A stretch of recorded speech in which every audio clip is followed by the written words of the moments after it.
하나님의 말씀은 창세기 22장 1절에서 12절까지 말씀 되겠습니다. 그 일 후에 하나님이 아브라함을 시험하시려고 그를 부르시되 아브라함아 하시니 그가 이르되 내가 여기 있나이다.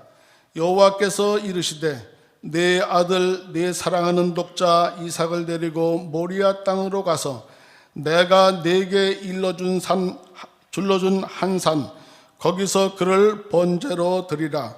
아브라함이 아침에 일찍 일어나 나귀의 안장을 지우고 두 종과 그의 아들 이삭을 데리고 번제에 쓸 나무를 쪼개어 가지고 떠나 하나님이 자기에게 일러주신 곳으로 가더니 제3일에 아브라함이 눈을 들어 그곳을 멀리 바라본지라. 이에 아브라함이 종들에게 이르되 너희는 나귀와 함께 여기서 기다리라. 내가 아이와 함께 저기 가서 예배하고 우리가 너희에게로 돌아오리라 하고 아브라함이 이에 번제나무를 가져다가 그의 아들 이삭에게 지우고 자기는 불과 칼을 손에 들고 두 사람이 동행하더니 이삭이 그 아버지 아브라함에게 말하여 이르되 내 아버지여 하니 그가 이르되 내 아들아 내가 여기 있노라. 이삭이 이르되 불과 나무는 있거니와 번제할 어린 양은 어디 있나이까. 아브라함이 이르되 내 아들아 번제할 어린 양은 하나님이 자기를 위하여 친히 준비하시리라 하고 두 사람이 함께 나아가서 하나님이 그에게 일러주신 곳에 이른지라. 이에 아브라함이 그곳에 제단을 쌓고 나무를 버려놓고 그의 아들 이삭을 결박하여 제단 나무 위에 놓고 손을 내밀어 칼을 잡고 그 아들을 잡으려 하니 여호와의 사자가 하늘에서부터 그를 불러 이르시되 아브라함아 아브라함아 하시는지라. 아브라함이 이르되 내가 여기 있나이다 하매 사자가 이르시되 그 아이에게 네 손을 대지 말라. 그에게 아무 일도 하지 말라. 내가 네 아들 네 독자까지도 내게 아끼지 아니하였으니 내가 이제야 내가 하나님을 경외하는 줄을 아노라. 아멘. 잠시 기도하겠습니다. 하나님 아버지, 어버이 주일을 맞이해서 우리 집사님이 하나님께 올린 찬양을 받으셨는 줄로 믿습니다. 우리가 영원히 잊지 못할 이름, 어머니, 또 아버지, 그들을 저희들에게 허락하심을 감사합니다. 항상 주님의 계명을 기억하며 공경하는 우리가 되게 하여 주시옵소서. 특별히 우리 집사님 모친을 붙들어 주셔서 저를 일으켜 세워 주시옵시고 걷게 하시고 하나님께 영광을 돌리게 하여 주시옵소서. 장로님의 기도에 응답하셔서 오늘도 아름답게 열매를 맺고 계심을 믿습니다. 온라인으로 예배드리는 모든 분들 위에 함께 하시고 특별히 이 교회의 부모된 자들 위에 은혜를 부어 주시옵소서. 부족한 종을 세우셨사오니 성령으로 충만케 하사 주의 말씀을 능하게 증거하게 하시고 주의 귀하고 오묘한 말씀을 잘 대언할 수 있도록 붙들어 주시옵소서. 예수님의 이름으로 기도하옵나이다. 아멘. 아멘. 할렐루야. 하나님께서 우리 가운데 함께 하심을 확신합니다. 또 온라인으로 예배를 드리는 우리 성도님들 가정에도 하나님께서 함께 하심을 믿습니다. 오늘 이 시간에는 부모에게 순종하는 이삭이라는 제목으로 말씀을 드리도록 하겠습니다. 오늘 본문의 배경은 우리가 잘 알듯이 하나님이 아브라함에게 100세에 낳은 아들을 모리아 산에 가서 번제로 바치라고 하는 때입니다. 그래서 아브라함은 이삭을 데리고 3일 길을 이제 모리아 산을 향해서 가게 됩니다. 그리고 가는 도중에 이삭과 나눈 대화가 본문에 기록되어 있습니다. 아버지와 아들의 대화가 아주 짧게 기록이 되어 있습니다. 3일이 지나서 모리아산 기슭에 다다랐을 때 아들인 이삭이 아버지에게 묻습니다. 아버지, 불과 나무는 있는데 하나님께 드릴 번제물 어린 양은 어디에 있습니까? 아버지가 말합니다. 아들아, 그것은 하나님이 자기를 위하여 친히 준비하실 것이다. 그러나 산으로 올라가서는 아브라함은 이삭을 묻고 번제단 위에서 그를 죽이려고 칼을 들고 내리칩니다. 그때 하나님이 아브라함을 말리시면서 준비하신 수양을 보여주시고 그 수양으로 번제물을 삼게 하신다는 이야기가 오늘 전체 본문의 내용입니다. 이 말씀에서 우리가 먼저 기억해야 될 것은 1절 말씀에서 하나님이 아브라함을 시험하였다는 말입니다. 시험하셨다는 말은 하나님의 약속을 신뢰하고 있는지 신뢰하지 않고 있는지를 시험해 보셨다는 것이죠. 무슨 하나님의 약속입니까? 이삭을 통해서 민족을 이루시겠다는 그 약속을 제가 믿는지 안 믿는지 그거를 테스트한 겁니다. 그래서 이삭을 바치라고 할 때 아브라함이 어떤 반응을 일으키는지를 보시기를 원했다는 거죠. 보통 사람 같으면 무엇이라고 하였을까요? 아니 하나님, 이삭을 통해서 민족을 이루시겠다고 하는데 이삭을 바치라니요? 이렇게 말할 수도 있었고,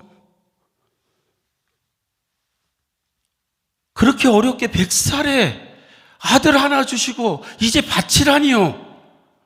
내 손으로 바치라니요? 다 못합니다. 보통 사람 같으면 그렇게 말했을 것 같습니다. 그런데 이에 대한 아브라함의 반응은 히브리서 11장을 보면 이삭을 내가 바치면 하나님이 다시 살려서 저를 통해서 민족을 이루실 것이다 믿고 이삭을 바치려고 했다는 것입니다.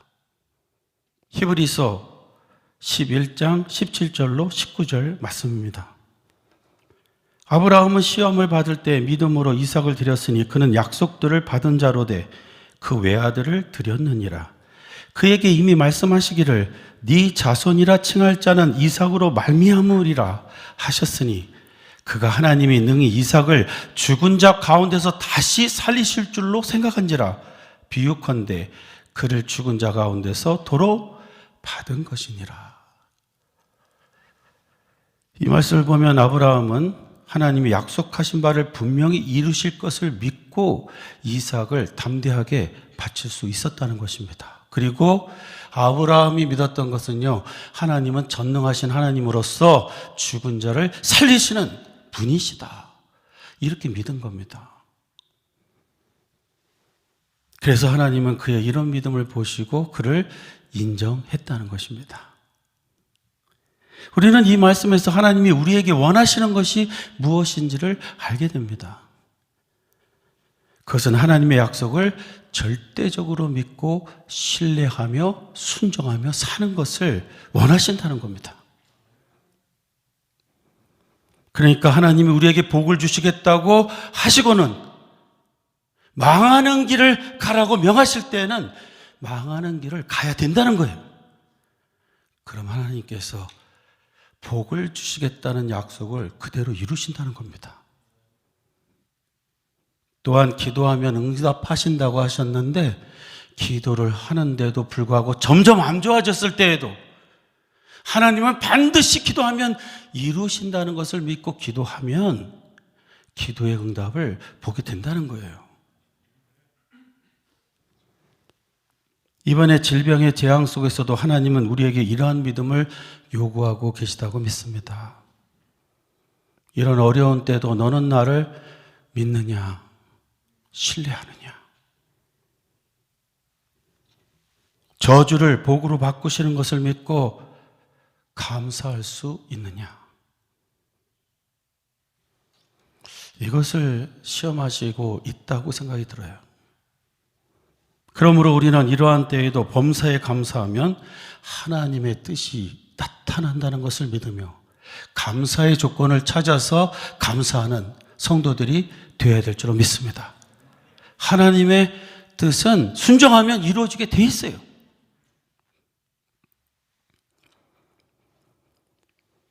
그 다음으로 저는 오늘 본문에서 이삭의 행동을 보면서 부모에게 하는 순종은 어떤 것인지를 살펴보도록 하겠습니다. 먼저 이삭은 아버지인 아브라함이 믿는 하나님을 철저히 신뢰했다는 것을 알게 됩니다. 아버지 아브라함이 전달하는 하나님의 말씀은 무엇이라도 믿는 것처럼 보여졌기 때문이죠. 사실 인간적으로 볼 때에 참 어려운 것이 사람을 제물로 바친다는 거죠. 하나님은 사람을 제물로 받으시는 분이 아니시잖아요. 그러므로 아브라함이 이삭을 바치려고 했을 때 이삭이 이해가 안 됐을 거예요. 그리고 아버지가 좀 이상해졌나 이런 생각을 할 수가 분명히 있었어요. 아버지가 연로하셔갖고 이상해졌다. 어떻게 아들을 번제물로 바칠 수 있을까? 이런 생각을 할 수 있는 거죠. 그러나 이삭은 아버지가 자기를 제물로 바치려고 할 때에 순순히 순종했어요. 왜 그랬을까요? 아버지가 한 말, 하나님이 친히 준비하시리라. 준비하실 거야. 이걸 믿었던지 아니면 성경에는 나와 있지 않지만 이삭아, 내가 너를 오늘 죽이면 하나님이 너를 다시 살려줄 거야. 이 말씀을 듣고 믿었던지 그는 순순히 번제물이 되었던 거죠. 그러니까 이삭은 절대적으로 아버지 말을 신뢰하고 복종한 겁니다. 하나님의 말씀이라고 믿은 거예요.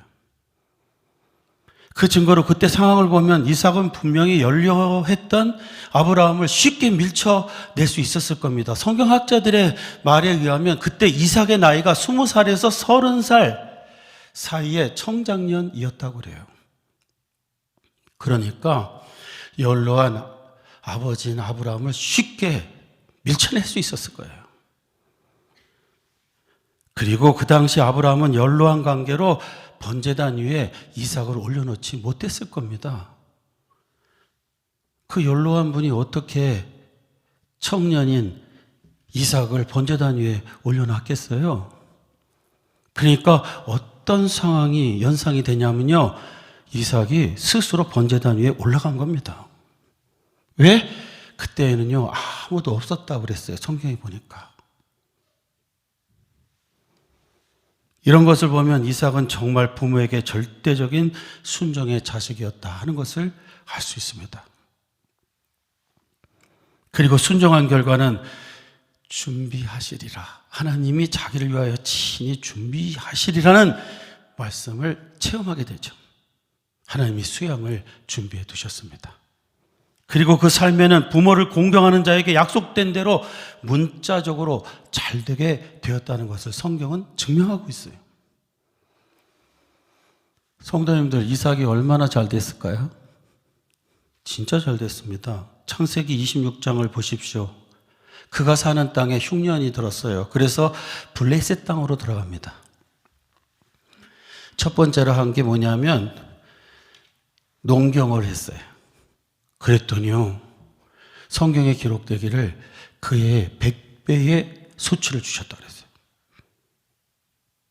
이거 기적입니다. 100배의 소출을 얻었다는 건요, 블레셋 사람들보다 100배의 열매를 거두게 됐다는 겁니다. 근데 생각해 보십시오. 목축업만 하던 사람이 농경을 하기 시작했는데 그 해에 100배의 소출을 얻었다. 이거 기적 아닙니까? 어떻게 이렇게 될 수 있었겠습니까? 창세기 26장은 단 한마디로 이렇게 말씀하고 있습니다. 하나님이 복을 주셨다고 말하고 있습니다. 할렐루야! 하나님이 복을 주셨기 때문에 100배의 소출을 얻을 수 있었다는 거예요. 그뿐만 아닙니다. 창세기 26장을 계속 읽다 보면 그가 소떼와 양떼가 많아져가지고 거부가 되었다 하는 말을 하고 있어요. 그리고 그 후엔 창세기 26장을 보면 블레셋 왕인 아비멜렉이 거부가 된 그를 시기하여서 그 땅에서 쫓아내죠. 우물들을 다 막아버리고 못 살게 합니다. 그래서 이삭이 어디로 가게 되냐면요, 그랄 땅으로 들어가게 됩니다. 그래서 거기서 우물을 팠는데 물이 나오는 거예요. 그랬더니 아비멜렉의 목자들이 그것을 빼앗아 갑니다. 그래서 다른 데로 옮겨가서 또 우물을 파요. 근데 또 물이 나옵니다. 아비멜렉의 목자들이 와서 또 빼앗아 갑니다. 그 다음에 또 다른 데로 옮겨가서 우물을 파니까 또 물이 나옵니다. 이렇게 되자 아비멜렉이 찾아와서는요, 우리 동맹 맺자 이렇게 말합니다. 성도님들, 동맹은 어떻게 해서 맺게 되는 거죠? 비등한 처지에서 서로 도울 일이 있을 때에 맺는 게 동맹입니다. 이삭은요, 땅도 없었고 군사도 없었어요. 근데 아비멜렉은 이삭을 자기하고 동등한 위치에서 봤다는 거예요. 동맹하자고 했으니까. 왜 그랬을까요? 하나님이 저와 함께 하심을 봤기 때문에 그렇죠. 하나님이 저에게 복을 주시는 것을 봤기 때문에 동맹 맺자 이렇게 나온 겁니다. 하나님이 뭘 하셨기에요? 그 땅은요, 땅을 파면 물이 나오는 것이 아니에요. 근데 이상하게도 이삭이 팠다 그러면 물이 나오거든요. 하나님이 복을 주셨기 때문이죠. 성도님들, 부모를 공경하고 부모의 신앙적인 말에 순종하면 이런 일이 벌어집니다. 땅에서 잘 되는 겁니다. 우리 성도님들, 땅에서 잘 되고 싶죠? 대답이 없으시죠? 온라인으로 예배드리는 우리 성도님들, 땅에서 잘 되기 원하시죠? 그래서 열심히 나가서 일하시잖아요. 부모 공경하면 희한한 일이 벌어집니다. 저는 십계명에 기록된 말씀을 문자 그대로 믿어요. 땅에서 잘 되고 장수하리라. 꼭 그렇게 되시기를 주의 이름으로 축원합니다. 그런데 성도님도 이런 말씀 드리면 이런 생각을 하는 분들이 있어요. 아브라함은 신앙적으로 존경할 만해서 그렇게 공경도 하고 이삭이 복종도 했지. 아이고, 우리 부모는 아니야. 이렇게 생각하는 분들이 있을 것 같아요. 그러나 생각하면 이삭도 아버지에게 굉장히 섭섭한 마음이 있었을 것 같다는 생각이 듭니다. 아무리 그래도 그렇지 하나님이 바치라고 해서 하나밖에 없는 외아들을 칼로 죽이려고 한 그 사건은 아마 트라우마로 남아있지 않았을까, 그런 생각을 하게 돼요. 아니, 아버지가 아무리 신앙적으로 살라고 해도 그렇지 아들을 어떻게 죽이려고 할 수 있어? 이렇게 충격을 받았을 수도 있어요. 그러나 그것은 부모된 자의 마음을 이해 못하는 생각입니다. 부모 중에 자식을 사랑하지 않는 부모는 없기 때문에 그렇습니다.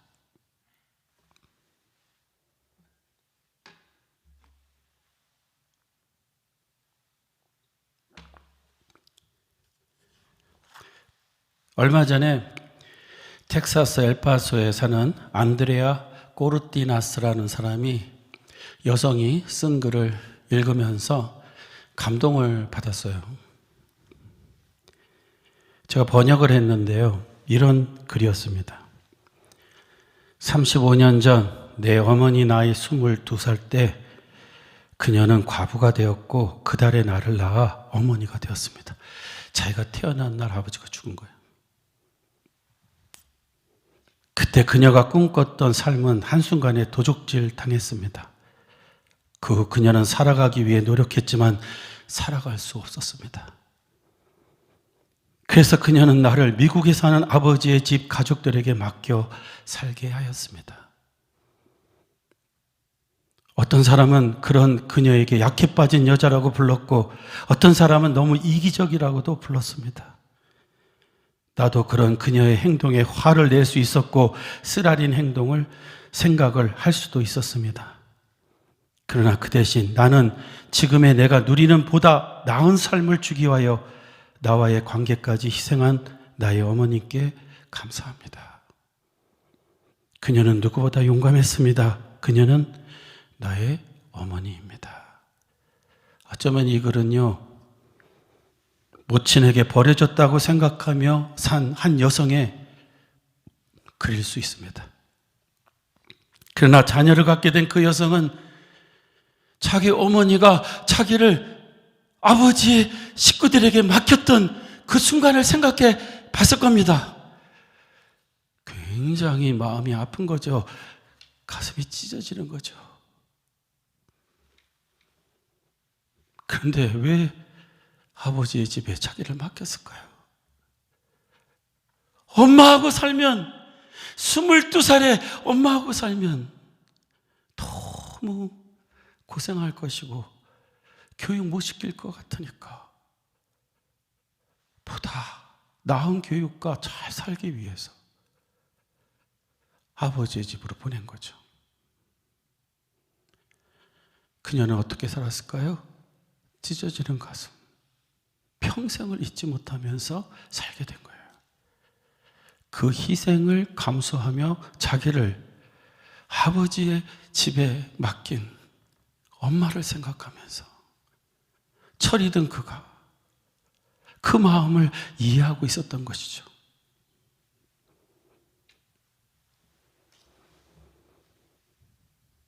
그래서 너무 감동이 되는 글이었어요. 이런 글은 참 처음이야. 많은 사람들이 자기를 버렸다고 해가지고 막 그렇게 부모에게 원망을 하는데 이 사람은 다르게 생각했어요. 내가 자식을 키워보니까 자식하고 헤어진다는 게 이렇게 슬픈 일인데 그 일을 감행하셨구나. 나의 보다 나은 삶을 위해서. 그렇게 이해를 했다는 거예요. 모친이라면 이런 본성이 있음이 분명하기 때문에 그렇습니다. 그 증거로 영어로 불쌍히 여기다, 동정하다라는 말을 compassion이라고 부르잖아요. 그런데 히브리어로 그 원을 보면은 뭐라고 되어 있냐면 자궁이라고 되어 있어요. 애기집이에요. 애기집하고 불쌍히 여기다, 동정하다가 무슨 관계가 있습니까? 관계가 있죠. 부모는 자식을 잉태하는 날로부터 불쌍히 여기는 마음을 갖는 거예요. 그래서 엄청난 행동으로 자기의 애기집을 보호하는 거죠. 그러니까 하나님이 부모에게 준 본성이 뭐냐? 자녀를 사랑하는 것이에요. 이것이 없을 리가 없어요. 그 증인들이 우리잖아요. 우리 성도님들 자녀들 사랑하십니까? 답이 없어요. 부모는요, 그 자식이 어떤 배은망덕한 행동을 해도요, 그 자식이 조금만 잘못된다는 소리를 들으면 굉장히 마음을 아파해요. 그 천하의 나쁜 것 같은 이라고 욕을 해도 뭔가 잘 안 되고 있다 그러면 그냥 가슴을 아파하는 거예요. 그게 부모예요. 어이구, 며칠 전이잖아요. 중국에서 일어난 일 아시죠? 뉴스에 나왔다 그러는데 50대 먹은 남성이요, 그 연로한 장애를 갖고 있는 엄마를요, 생매장 시킨 거예요. 3일을 땅속에서 물도 못 먹고 먹을 것도 없이 그렇게 지낸 거예요. 그런데 구출이 됐어요. 참 기가 막히게. 그런데 놀라운 거는요, 제일 먼저 걱정하는 거는 아들이 벌을 받을까봐 염려한다는 거예요. 이 보통 일입니까, 이게? 자식과 부모는 너무나 차이가 많은 거예요. 이런 이유로 자식이 부모의 속을 썩이려면 아주 쉬워요. 얼마큼 쉽냐면요, 그냥 자신을 망가뜨리면 돼요. 제가 어려서 제일 많이 써먹던 방법, 어머니에게 항복하게 하기 위해서 썼던 방법, 밥 안 먹는 거예요. 그냥 밥 안 먹으면요, 어머님이 항복해요. 거의 다 들어주세요. 왜요? 제가 밥을 안 먹는데 왜 어머니가 견딜 수가 없는 걸까요? 나를 애기 집에서부터 불쌍히 여기는 본성을 갖고 있기 때문에 그런 거예요. 그거는 어떻게 할 수가 없는 거예요. 사랑하는 성도님들, 우리의 부모가 우리에게 섭섭한 행동을 했다면 아마도 부모에게는 우리보다 더 큰 상처로 남아있을 것이다, 이 생각을 하셔야 돼요. 우리에게 뭔가 해줄 수 없었다면 뭔가 이유가 있었던 거예요. 여기에 남아있는 거예요. 여기에 영혼이 남아있는 거예요. 제 어머니를 낳은 외할머니 생각이 납니다. 제가 초등학교를 졸업하는 날 저의 졸업을 축하해 주기 위해서, 그날은 부모님들은 못 오고요, 첫째 형님, 둘째 형님이 오셨어요. 초등학교 졸업한 날. 근데 형들이 돈이 없는 거예요. 그래서 가까이 사시는 외할머님께 갔어요. 할머니, 종식이가 오늘 초등학교 졸업을 하는데 축하해 주려니까 용돈이 없네요. 그랬더니 할머니가요, 돈 없다 그러시더래요. 그래서 힘이 빠져가지고요, 형님들이 왔어요. 그래서 그날은요, 무슨 다른 방법으로 돈 없이 저를 축하해 준 것으로 기억이 나요.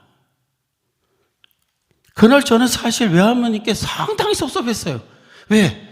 오랜 동안 나를 기르셨던 분인데 어떻게 내가 졸업하는 날이라고 용돈 좀 달라고 그러는데 그걸 못 주셨을까? 아무리 없어도 어떻게 용돈을 못 주셨을까?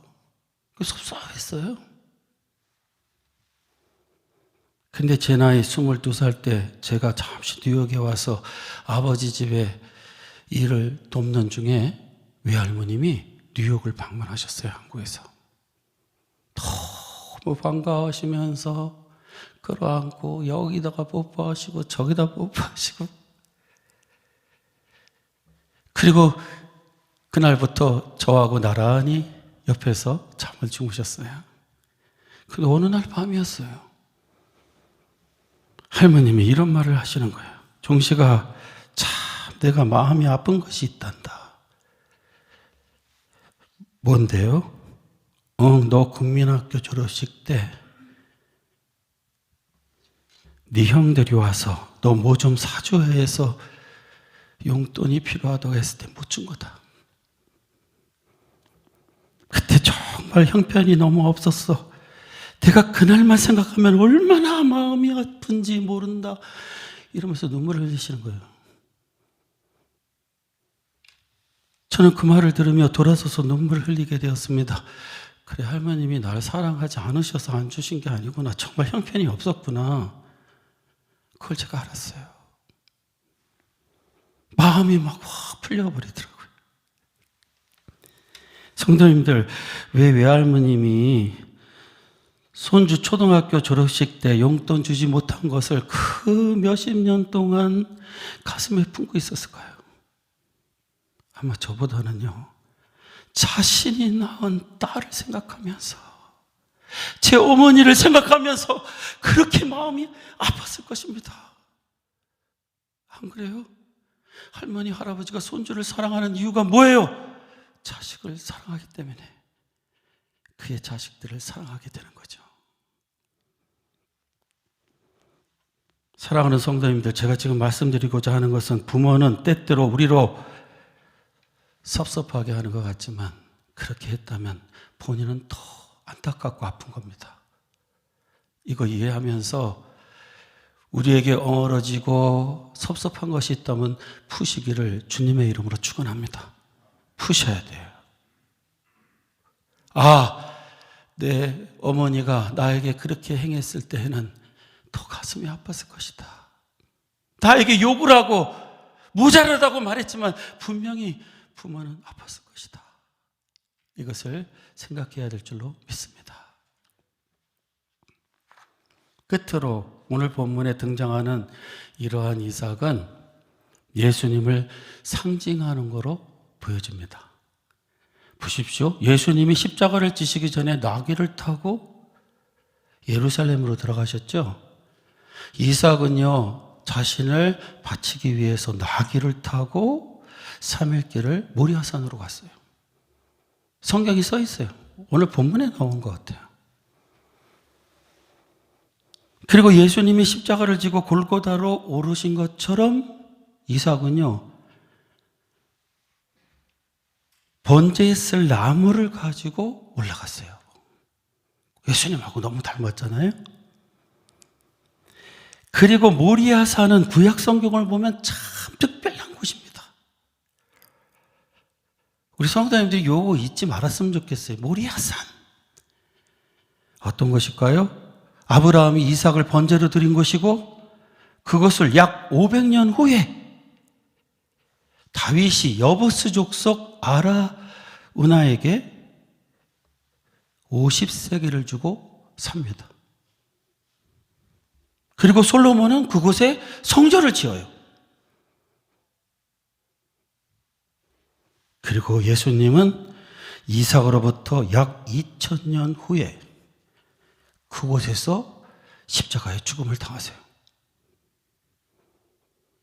지금은 그곳에 황금돔이라고 불리는 회교사원이 있는데 그 안에는 이삭을 바쳤던 바위가 있는 거예요. 우와, 수천 년을 두고 이 모리아산이 의미하는 게 뭔지 우리에게 보여주고 있지 않아요? 대단한 연결이고 대단한 일치를 우리가 보게 돼요. 오늘 본문의 이삭이 프로토타입 모형으로서 보여주신 예수님은 자신의 아버지인 하나님이 주신 사명을 죽기까지 순종함으로 메시아가 된 겁니다. 그리고 하나님의 뜻인 온 세상에 그의 복음을 전파하게 되고 수많은 사람들을 구원하는 역사를 가지고 오셨습니다. 그러니까 뭐냐 하면은요, 예수님은 부모 공경의 모범자이시고 표본이시라는 거예요. 이것을 이삭을 통해서 보여주신 겁니다. 주님처럼 하나님의 말씀에 순종하여 부모를 공경함으로 이 땅에서 잘 되시고 이 땅에서도 장수하시고 천국에서 영생을 누리시는 우리 성도님들과 저가 되기를 주의 이름으로 축원합니다. 하나님의 놀라운 부모 공경의 섭리가 창세기 22장에 기록되어 있다는 것을 기억하면서 예수님의 본을 따라 죽기까지 순종하고 공경하는 우리의 삶이 되기를 간절히 원합니다. 기도하겠습니다. 하나님 아버지, 내 부모를 공경하라 말씀하셨는데